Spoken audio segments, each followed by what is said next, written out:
Cheers to stealing his money and his wife, the lover boasted, raising a whiskey bottle in celebration. The cold press of steel against his temple was the last thing he felt before AP pulled the trigger, shattering the night's silence. Be me, 29 years old. Work as a software architect at a prestigious tech company. Living in San Francisco. Life was perfect until that Wednesday afternoon. Not just any Wednesday. The Wednesday that changed everything. Standing outside the glass door of my wife's boss's office. His name is Richard. My wife's name is Charlotte. Can hear laughter through the crack in the door. Richard's deep voice carries through clearly. Well, he says with a smug laugh. Left that pathetic fool with nothing. Even got his beautiful wife. That's worth celebrating. Hear the sound of expensive bourbon being poured. My blood starts boiling. He's toasting to destroying my life, to stealing Charlotte. Feel the weight of my pistol under my jacket. Didn't have a plan when I came here. Just raw fury and betrayal eating me alive. Push the door open slowly. There he is, sitting behind his fancy mahogany desk. The bastard doesn't even notice me come in. What are we celebrating, Richard? I ask. My voice could freeze hell over. He jumps, spills his precious bourbon all over his $3,000 suit. Before he can speak, I press the barrel of my gun against his head. Care to repeat that toast? His breath catches in his throat. Now wait, let's talk about this. Oh, we will talk. Press the gun harder. But first you're going to explain why you thought it was smart to mess with my life. The silence in the room is suffocating. Like the coward he is, Richard starts making excuses. His words are a pathetic mix of blame shifting and begging. Before I can pull the trigger, a familiar voice cuts through my rage. What the hell are you doing, Benjamin? Turn to see Charlotte in the doorway. Her face shows both anger and fear. Everything changes in that moment. Charlotte, I say. My voice cracks from anger and disbelief. So this is what we've come to. She tightens her lips, crosses her arms like I'm the one who's wrong. Put the gun down, Benjamin. Don't make this worse than it already is. I laugh bitterly. It sounds strange even to me.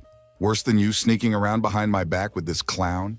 Worse than him bragging about leaving me penniless and stealing my wife?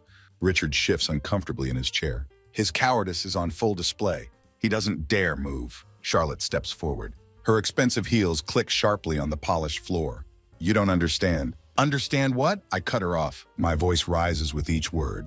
What exactly am I not understanding, Charlotte? That my wife, the woman I loved, betrayed me for her boss? That you've been lying to my face? Well, I've been working myself to death to build us a life. She scoffs, runs her perfectly manicured fingers through her hair. Oh, don't be so dramatic, Benjamin. You're always like this. Jumping to conclusions. Overreacting. It's exhausting. Overreacting, I repeat. Lower the gun slightly. The audacity of her words stuns me. You're unbelievable. I heard him, Charlotte. He admitted to everything. Richard tries to interject, his voice shaky but trying to sound in control. Listen, Benjamin, let's not make rash decisions here. We're all adults. Point the gun at him again. He freezes mid-sentence. I wasn't talking to you. Charlotte rolls her eyes, like I'm a child throwing a tantrum. Benjamin, grow up. You're embarrassing yourself. This has nothing to do with you. Or whatever fantasies you've cooked up in your head. Her words hit harder than any physical blow. My fingers tremble around the gun. Try to process what she's saying. You've been sneaking out at night, taking longer trips to visit your sister, coming home smelling like cologne that isn't mine.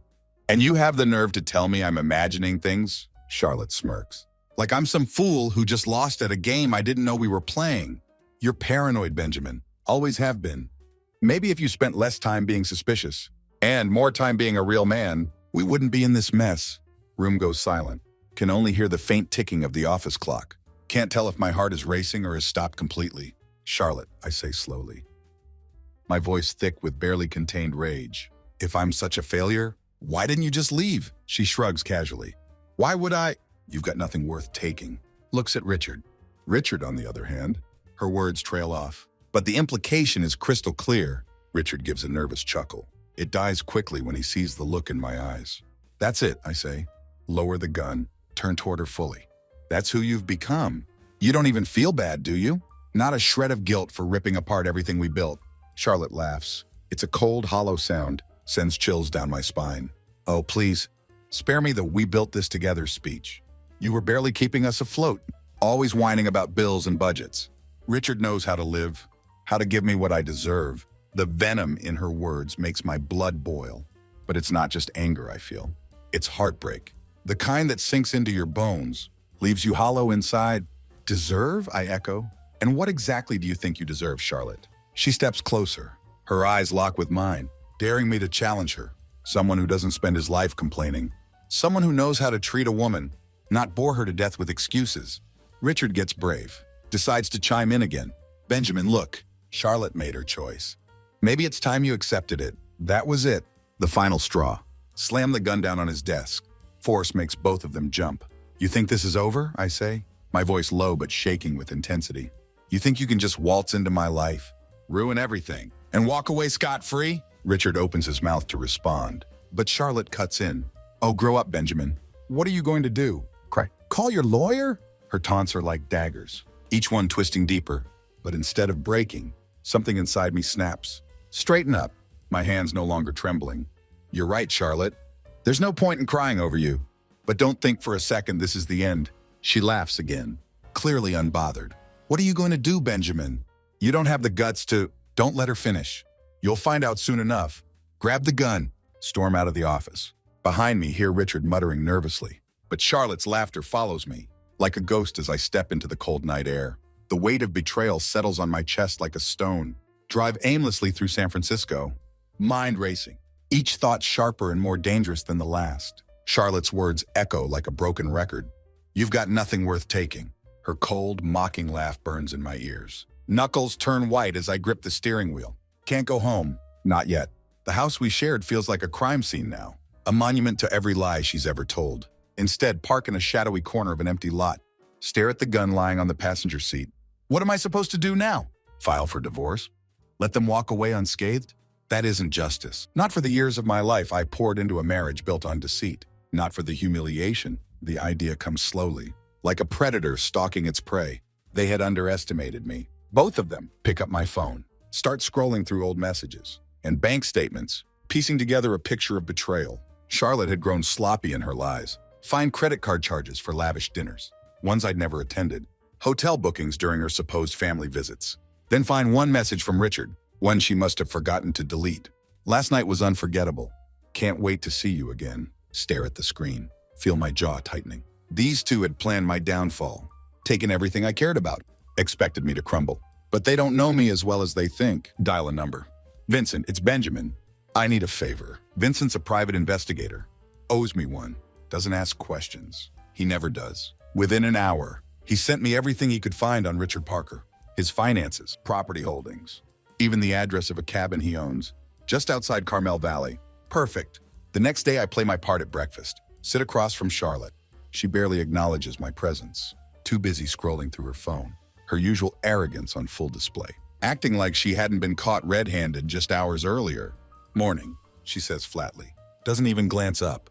Morning, I reply. Force a calm tone. I thought we could talk. She finally looks up, eyes narrowing. About what? Last night? Are we still doing this, Benjamin? Can't you just let it go? Let it go. The words taste bitter. Bite back my anger. Nod slowly. You're right. Maybe I've been too controlling, too uptight. I've been thinking about what you said. Her brows arch in surprise. Really? Yeah, I say. Force a faint smile. You deserve better, Charlotte. I want to make things right. Maybe we could take a trip. Clear our heads. Start fresh. She tilts her head. Looks suspicious but intrigued. What kind of trip? Something simple. Maybe that cabin you mentioned a while back. The one Richard owns. It could be good for us. Her lips curl into a smirk. She thinks she's won. You'd really be okay with that? I nod. Anything to fix this, Charlotte. She hesitates, but greed gets the better of her. All right. I'll talk to Richard. He might be out of town this weekend, so it could work. Great, I say. Have to mask the venom in my voice. By the time Friday rolls around, we're packed and driving toward the cabin. Charlotte seems at ease, chatting about the reset we supposedly needed. She has no idea. I'd already been to the cabin earlier that day. Thanks to Vincent, I'd prepared everything. When we arrive, the place is pristine. Richard's wealth is apparent. Sleek furnishings, stocked liquor cabinet with expensive scotch.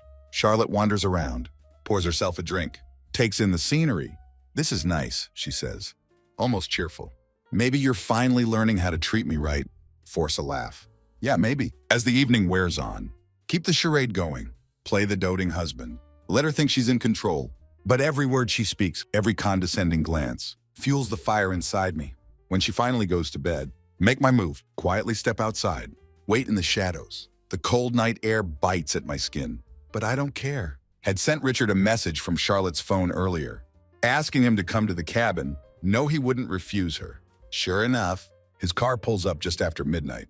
Watch from the darkness. As he steps out looking smug as ever, he's carrying a bottle of expensive champagne, his idea of celebration. "Charlotte," he calls out, his voice low but confident, before he can take another step, emerge from the shadows.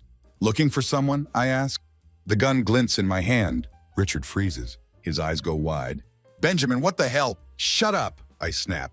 "Drop the bottle." He does as I say, his hands trembling. "Look, we can talk about this." Take a step closer. Keep the gun trained on his chest. "Talk? Is that what you told Charlotte? When you were sneaking around behind my back? When you were plotting to take everything from me?" His mouth opens, but no sound comes out. "I want to hear you say it," I demand. "Admit what you did." Richard stammers, sweat pouring down his face. "It wasn't personal, Benjamin. It's just business." "Business?" Laugh harshly. No humor in it. "You call destroying my life business?" Before he can respond, press the barrel against his temple. "You think you've won, don't you? But this is just the beginning, Richard. Just wait." Richard's breathing is shallow. His eyes dart around, desperately searching for escape. But there is none. The cabin is isolated, miles from the nearest town, and I have the advantage. "Benjamin," he starts, his voice trembling. "This doesn't have to end like this. Look, I made a mistake. I'll admit it. I'll do whatever you want. Just let me go." His pathetic plea only deepens my disgust for a man so confident in his ability to steal, lie, and manipulate. He crumbles like wet paper when confronted. "Let you go?" I say, my voice cold. "You think I drove all the way out here just to let you go?" The weight of the gun in my hand is a reminder of the choices I have to make. But a single pull of the trigger isn't enough for what he's done. "Here's what's going to happen," I continue, my tone sharp. "You're going to tell me everything, every disgusting detail about how you and Charlotte planned this, how long it's been going on, where the money's gone, and what you've been saying behind my back. If I even think you're lying, let the threat hang in the air." The cold steel of the gun barrel pressing harder against his skin. Richard gulps, nodding furiously. Okay, I'll tell you everything. Just put the gun down." "No," I say flatly. "Start talking." He inhales sharply, then begins spilling the truth, like a broken dam. "It started about a year ago," he says. "She came to me after one of your fights, said you weren't good enough for her anymore, that she deserved better." The bile rises in my throat, but I say nothing, letting him continue. "At first it was just casual," he says, avoiding my gaze. "We'd meet at hotels or during business trips. But then she started talking about wanting more, about leaving you. She said," he hesitates, his voice trailing off. "What did she say?" I bark. Richard flinches. "She said you were holding her back," he stammers, "that you'd never amount to anything, and she couldn't waste her life on someone so pathetic." The words hit harder than I expected, but I refused to let him see it, gesture for him to go on. "Eventually, she convinced me to help her. She said she wanted you out of the picture, for good. She even mentioned wanting to fake some kind of scandal to ruin you. We were going to..." He stops. His face goes pale as he realizes what he just admitted. "You were going to what?" I ask, my voice a low growl. He shakes his head, tears beginning to form. "Nothing. It doesn't matter anymore." Cock the gun. The sound echoes in the still night. "I asked you a question." "We were going to frame you," he shouts, the words tumbling out in panic. "Some bogus charges with the company. Make it look like you were embezzling money. Charlotte said it would be easy to convince people. Because of how desperate you've been lately." My vision blurs with rage. They hadn't just been sleeping together. They'd been plotting my downfall from every angle. "And what about the money?" I ask. Richard hesitates again, but the look in my eyes makes him reconsider. "She's been funneling it into an account in her name. The joint savings, your investments, they're practically drained. She said it was for your future, but she's been using it for herself." Every word feels like another knife to the heart. Charlotte had taken everything. My trust, my finances, my dignity. But if she thought I'd let her get away with it, she was sorely mistaken. Take a step back. Lower the gun slightly. Get on your knees. "What?" "You heard me. On your knees." Richard complies. His expensive suit wrinkles as he drops to the hardwood floor. He looks up at me, his face a mask of terror. "You've spent the past year tearing apart my life," I say, my voice low and menacing. "Now you're going to fix it." "How?" he asked desperately. You're going to make a call to Charlotte. Toss his phone onto the floor in front of him. You're going to tell her you're done with her? That you're cutting her off? Then you're going to transfer every last cent back into my accounts. Richard hesitates, glances at the gun in my hand. And if I don't, then you won't have to worry about Charlotte or your accounts ever again. His hands shake as he picks up the phone and dials. The call is short, filled with weak excuses about needing space and focusing on his career. Charlotte's voice comes through the speaker, laced with anger and disbelief. You're leaving me? She spits. After everything I've done for you? I'm sorry, Richard stammers. But it's over. When the call ends, he quickly begins transferring the funds, his fingers flying across the screen. Done, he says, holding the phone up to show me the confirmation. Leaning close, my face inches from his. Good. Now get out of here. If I ever see you again, you won't be walking away. He scrambles to his feet, nearly tripping over himself. As he runs out the door, stand there for a moment, the cold air rushing in. As his car speeds off into the night, Charlotte has no idea what's coming. The following morning, sitting at the kitchen table in the cabin, sipping coffee, waiting for Charlotte to wake up. My mind buzzing with the events of last night. Richard's pathetic groveling, the transfer of funds, and most of all, his spineless betrayal of Charlotte. When things got too real for him, the door to the bedroom creaks open. Charlotte emerges, her silk robe lazily tied at the waist, hair still a mess from sleep. She looks at me with mild surprise, probably wondering why I'm up so early. Morning, she says, a yawn stretching her words. Morning, I reply, keep my tone neutral. Sleep well? She pours herself a coffee, her back to me. I did actually. This place is nice. You finally got something right, Benjamin. I bite my tongue. Her condescension is a drop in the ocean. Compared to what I have planned. Charlotte, I say, setting my mug down carefully. We need to talk. She turns to face me, her expression wary. About what now? You're not going to start whining about last week again, are you? No, I say, give her a faint smile. This is about Richard. Her face freezes. For the briefest moment, before she quickly masks it with annoyance. What about him? Are we really dragging him into this again? Can you just let it go? Let it go, I echo. Lean back in my chair. You know, that seems to be your answer for everything. Lie, cheat, steal, and then just move on. Like nothing happened. Her eyes narrow. She crosses her arms. What's your point, Benjamin? If you've got something to say, just say it. Oh, I've got plenty to say, I reply. Stand up and start pacing slowly. I spoke to Richard last night. The color drains from her face, but she recovers quickly. What are you talking about? That's impossible. He's out of town. Is that what he told you? I ask, smirking. Because he wasn't very far last night. In fact, he was right here. Her lips part as if to argue, but no words come out. Step closer, my voice dropping to a cold whisper. He told me everything, Charlotte. How long it's been going on. How you both planned to ruin me. How you emptied our accounts and laughed behind my back. That's not true, she snaps, her voice rising in defiance. He's lying to you. Because he's a coward. Raise an eyebrow. Oh, he's a coward, all right. But he didn't lie about this. Grab my phone from the counter. Open the voice recording app. Hit play. Richard's panicked confession from last night fills the room. Every word, her insults, her plans, her disdain for me, rings out like a courtroom verdict. Charlotte's mouth moves silently, her brain scrambling for a defense. You recorded him, she finally says, her voice trembling, with a mix of fury and fear. I did, I say, my tone sharp. You see, Charlotte, unlike you, I'm not stupid enough to leave loose ends. Her expression hardens, fear morphing into anger. So what now, Benjamin? You're going to use that to blackmail me? Ruin me? Is that the pathetic little revenge you've been dreaming of? Step closer, my smile fading. I don't need to blackmail you. I've already taken back every penny you stole. The joint account's emptied, the investments reclaimed, and your little scheme to frame me, dead in the water. Richard sang like a canary last night. Her eyes widen in shock. You can't do that. Oh, but I did, I say, my voice brimming with satisfaction. And now it's time for you to face the consequences. She laughs bitterly, shaking her head. Consequences? Don't make me laugh, Benjamin. You think you're some big man? Because you got your money back? Guess what? You're still the same pathetic, insecure loser. You've always been. That's why I cheated on you. That's why I needed someone like Richard. Her words are venomous, each one cutting deeper than the last. Are you done? I ask quietly, my voice steady. Despite the storm raging inside me, she smirks. as if she thinks she's won. Oh, I'm far from done, Benjamin. You might think you've beaten me, but let's see how well you do. When everyone finds out how unhinged you've become, go ahead, play your little recordings. Who do you think people will believe? Me, or the husband who's waving a gun around? I stare at her for a long moment, the silence growing heavy. Then I smile. You know what, Charlotte? I say, stepping back. You're right. People always believe the victim.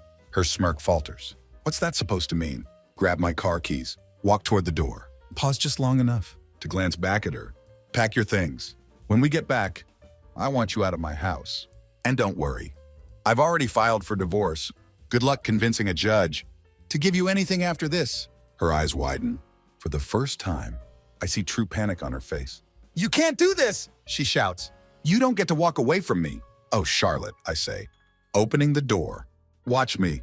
As I drive away from the cabin, feel a strange sense of clarity. Charlotte's lies, her manipulation, her venom, it's all behind me now. I'm not the man she thought she could destroy. I'm stronger than that. But this isn't over yet. There are still loose ends to tie up. And I'm not done cleaning up the mess they've made of my life. What would I do next? Well, that was entirely up to me. The silence in the car is deafening. As I drive back to San Francisco, my grip on the steering wheel is firm, knuckles white from the tension. Coursing through me, the cabin and everything it represents is in my rearview mirror. Charlotte's venomous words echo in my mind, each one a reminder of how far she'd fallen from the woman I thought I married. But this isn't the end. Not yet. There's still work to be done, and I'm far from finished. The first stop is my lawyer's office. Noah Thompson, a sharp-witted man with decades of experience in family law, greets me with a look of mild surprise. I hadn't told him the full extent of my plans, but he'd been on retainer since the day I first suspected Charlotte's betrayal. You're early, he says, gesturing for me to sit. I wasn't expecting to see you until next week. I couldn't wait, I say, setting my phone on his desk. I have everything we need to move forward. Recordings, financial documents, and a full confession. From the man she's been cheating with. Noah's eyebrows rise in interest. That's a strong case. With this kind of evidence, we can ensure she walks away with nothing. That's exactly what I want, I say firmly. No alimony, no settlements, nothing. And I want to make sure she can't touch a single dime of what I've worked for ever again. Noah nods, a small smirk playing on his lips. Consider it done. With what you've brought me, I'd be shocked if the court didn't rule entirely in your favor. I'll get the paperwork started immediately. As I leave his office, a sense of satisfaction settles over me. For the first time in months, I feel like I'm in control. Charlotte had taken so much from me. My trust, my stability, my peace of mind. But she wouldn't take another thing. The next step is confronting the fallout at work. Richard, for all his arrogance, had left a trail of breadcrumbs that tied him to Charlotte's financial schemes. While he'd been careful to cover his tracks initially, his panicked confession had given me everything I needed to expose him. Walk into the office with purpose, my head held high. The receptionist gives me a surprised look. As I stride past her desk, heading straight for the conference room, where the board is holding their weekly meeting, the room falls silent as I enter, all eyes turning to me. Benjamin, one of the board members says cautiously, this is a closed meeting. Is there something you need? Yes, I say, setting a folder down on the table. This won't take long. But it's important. Open the folder. Pull out copies of the financial documents Richard had tampered with for the past year. Richard has been funneling company funds into personal accounts. I have proof. Along with a recorded confession, the room erupts in shocked murmurs. The board members exchanging incredulous glances. Are you serious? One of them asks. Dead serious, I reply. And there's more. He's been using company resources to cover up an affair with my wife. They've both been plotting to ruin me financially and professionally. The door opens behind me. Turn to see Richard entering the room. His face goes pale as he realizes what's happening. Benjamin, what the hell are you doing? He demands, his voice shaky. I'm doing what you should have done months ago, I say calmly. Taking responsibility. Hand the evidence to the board. Let them pore over the documents and listen to the recording. By the time it's over, Richard looks like he wants to crawl under the table and disappear. Effective immediately, one of the board members says, glaring at Richard. You're terminated. Security will escort you out of the building and will be pursuing legal action for embezzlement. Richard tries to stammer a defense, but it's useless. As security leads him out, he shoots me a look of pure hatred. This isn't over, he hisses. Oh, it is, I say with a smirk. For you at least. That evening, return home to find Charlotte's things, packed and waiting on the front porch. True to form, she decided to leave. Before I could force her out, she's sitting in her car, glaring at me as I approach. "You think you've won, don't you?" she sneers, her voice dripping with malice. "I don't think," I say. "I know." Her laugh is cold and hollow. "Enjoy it while it lasts, Benjamin. You'll never be happy. You'll never find someone who loves you the way I did." Stare at her, a strange mix of pity and anger bubbling within me. "You're right about one thing, Charlotte," I say. "I'll never find someone like you again. And thank God for that." Her expression darkens, but she says nothing as she slams the door and drives away. Stand there watching her car disappear. Down the street, a weight lifts off my shoulders. Charlotte and Richard are finally out of my life, and I can start to rebuild. But there's still one final step to take, something that would ensure neither of them could ever hurt anyone else the way they'd hurt me. Days pass, but my mind refuses to rest. Even with Charlotte gone and Richard fired, a nagging sense of unfinished business lingers in my chest. I'd won every battle, but the war still felt incomplete. One evening, sitting in my dimly lit living room, nursing a glass of scotch, my phone buzzes. A number I don't recognize. Hesitate for a moment before answering. "Hello? Benjamin," a man's voice rasps. "We need to talk." Takes me a moment to place the voice, but then it hits me like a freight train. "It's Richard. What do you want?" I ask coldly. "Just hear me out," he says, his voice desperate. "I know you don't owe me anything, but I'm in trouble. Big trouble. And it's all because of her." Even now, he can't bring himself to say Charlotte's name. "What kind of trouble?" I ask, more curious than concerned.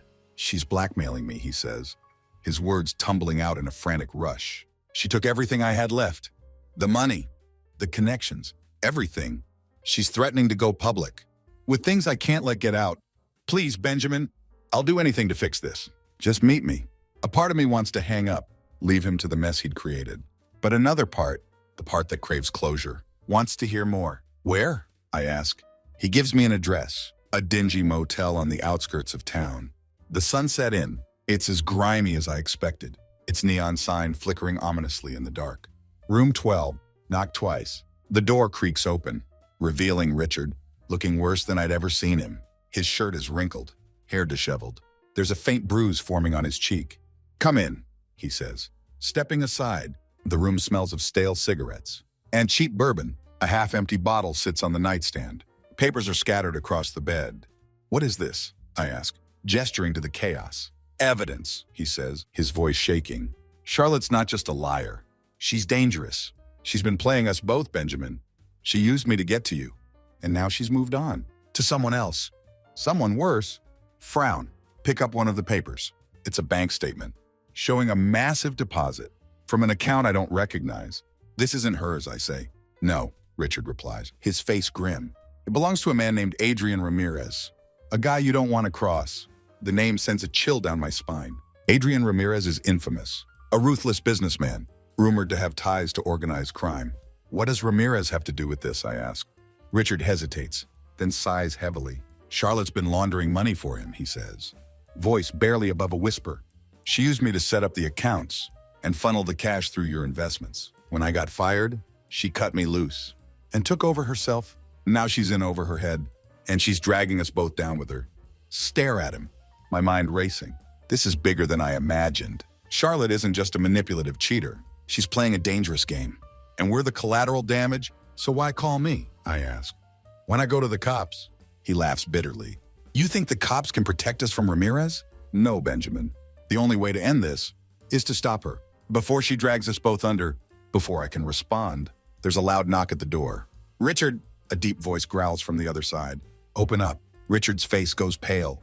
"It's him," he whispers. "Reach for the pistol." I'd started carrying since Charlotte's betrayal. Motion for Richard to stay quiet. The knock comes again. Harder this time. "Last chance, Richard," the voice says. Position myself by the door, gun drawn. Nod for Richard to unlock it. He does so reluctantly. Stepping back as the door swings open, a tall, imposing man enters, his sharp suit contrasting with the dingy surroundings. His eyes immediately lock onto me, narrowing in suspicion. "Who's this?" Ramirez asks, his tone dangerous. "Just a friend," I say evenly, keeping the gun hidden but ready. Ramirez smirks. "Richard here owes me something," Ramirez says. "Step aside, and this won't concern you." Afraid I can't do that, I say evenly. Keeping the gun hidden but ready. Ramirez's smirk fades, replaced by a cold glare. You don't know who you're dealing with, do you? Actually, I do, I reply, raising the gun. And I'm not afraid of you. The room is tense, the air thick with potential violence. Ramirez studies me for a moment, then nods slowly. All right, he says, stepping back, I'll give you one chance to fix this. Bring me Charlotte. Alive. She's the one who owes me, not you. And if we don't, Richard asks, his voice barely above a whisper. Ramirez's smile is cold. Then you both pay the price. He leaves without another word, the sound of his footsteps fading into the night. As the door closes, turn to Richard, my jaw tight. We're in this together now, I say. He nods, his face a mix of fear and determination. What's the plan? We find Charlotte, I say, my voice firm. And we end this once and for all. The hunt for Charlotte had begun, and I knew one thing for certain. This would be the most dangerous game I'd ever played. The search for Charlotte begins with a trail of lies and loose ends. Richard and I dig into her social media, bank transactions, and old contacts. Every lead paints a picture of a woman spiraling deeper into chaos. Charlotte isn't running scared. She's calculating, using Ramirez's money to disappear without a trace. It's Richard who cracks the code. Late one night, he stumbles upon an encrypted email in an account they had shared after hours of trying. Password after password, he finally gets in. She's in Las Vegas, he says, staring at the screen. She's booked a suite at the Golden Crown. Big money. Then that's where we go, I reply. The lights of Las Vegas are blinding, a chaotic swirl of neon and excess. As we approach the Golden Crown, the stakes couldn't feel higher. Charlotte had always loved the spotlight, and the Crown's opulent surroundings were the perfect stage for her grand escape. We find her in the casino, seated at a high-stakes poker table. She looks as poised as ever, wearing a crimson dress. That turns heads, but there's an edge to her, a desperation in her eyes. That betrays her confidence. Benjamin, she says smoothly. As I approach, what a surprise. Come to join the fun. Not quite, I say, my tone icy. We need to talk. Her eyes flick to Richard, who's standing behind me. You brought the lapdog. How cute. Richard bristles but says nothing. We know everything, Charlotte, I say. About Ramirez, about the money laundering. You've got nowhere left to run. Her smile doesn't falter. You think you've cornered me? Please. You're both just pawns. In a game you don't even understand. Lean in closer, lowering my voice. Ramirez knows where you are. He's coming for you. Unless you want to find out what happens when you cross him, you're going to come with us. For the first time, I see a flicker of fear in her eyes, but she quickly masks it with a smirk. You're bluffing, she says. Am I? I counter. Before she can respond, the sound of heavy footsteps approaches. Turn to see two large men in suits, heading straight for us. Ramirez's men. Charlotte's composure shatters. She grabs the chips in front of her and bolts from the table, shoving past other patrons as she makes a beeline for the exit. Charlotte, stop! I shout, chasing after her.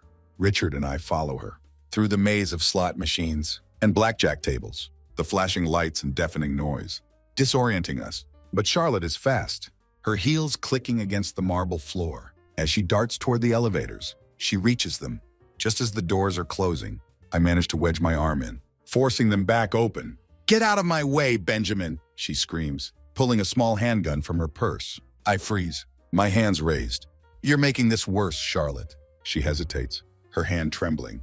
Think about it, I say, my voice calm. You're not going to get out of this alive. If you keep running, Ramirez's men are here. They're not going to give you another chance. Her eyes dart between me and the elevator panel, her mind racing. Finally, she lowers the gun. You don't understand, she whispers. I didn't have a choice. Then let's fix this, I say. We don't make it far. As we exit the elevator, on the parking level, Ramirez himself is waiting, flanked by his men. His face is calm, almost amused, but his eyes are cold. Charlotte, he says, his voice like silk. You've been very naughty. She freezes, her face pale. Adrian, I can explain. He raises a hand, cutting her off. No more excuses. Step between them, my heart pounding. Take her, I say. She's the one you want. Ramirez's gaze shifts to me, then to Richard. He seems to weigh his options, finally nodding. Fair enough, he says. But there's still the matter of my money. She emptied everything, I say. There's nothing left. Ramirez smiles thinly. Then you'll work for me until the debt is paid. What? I ask. Stunned. You're clever, he says. Resourceful. I could use someone like you. Or I could let my men deal with you now. Your choice. It wasn't much of a choice. I nod slowly, my mind racing. Smart man, Ramirez says. He turns to Charlotte, his expression hardening. As for you, before he can finish, Charlotte lunges, pulling a knife from her bag. In the chaos, Richard tackles her, and the knife clatters to the floor. Ramirez's men subdue her quickly, dragging her away, as she screams obscenities. At all of us. See you soon, Benjamin, Ramirez says, his tone almost cheerful. As the dust settles, I turn to Richard. Are we alive? He asks, his voice shaking. Barely, I say. Charlotte was gone, her fate sealed. And me. I was trapped in a new kind of nightmare. But as we left the casino, I realized something. I was free of her. No matter what came next, she couldn't hurt me anymore, and that at least was a victory.